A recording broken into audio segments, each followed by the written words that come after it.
Friends, இப்போ வந்து பூனைய பத்தி உங்களுக்கு சொல்லப் போறேன். ஒரு கதை. பூனை வந்து நம்ம வீட்டுக்கு வந்தா ரொம்ப நல்லது. பூனை வந்து என்ன அவதாரம்னா, மகாலட்சுமி சாமி இருக்கு இல்லைங்களா? அதுதான் அவதாரம் பூனை. பூனை அவதாரம் மகாலட்சுமி சாமி.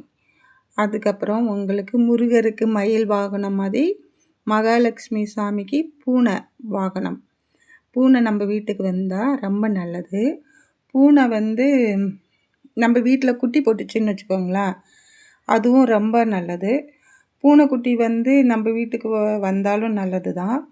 அடுத்தது நம்ம பூனையை பாசமாக பார்த்தோன்னா அதுவும் நம்மக்கிட்ட நல்ல பாசமாக இருக்கும்.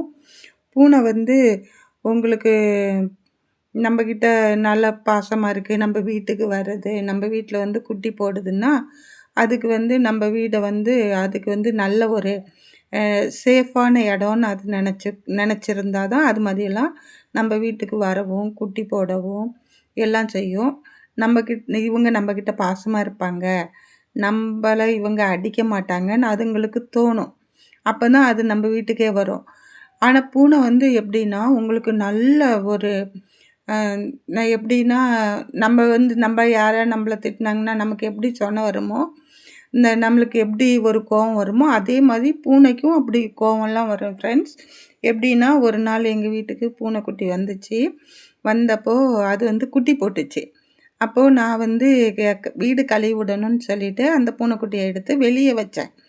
வச்ச உடனே அது என்னாச்சுன்னா உங்களுக்கு சரி வீடை கழுவி முடித்தோடனே வீட்டுக்குள்ளே நம்ம கூட்டிகிட்டு வந்துடுவோன்னு சொல்லிட்டு வீட்டுக்குள்ளே கூட்டிகிட்டு வந்தேன் ஃப்ரெண்ட்ஸ்.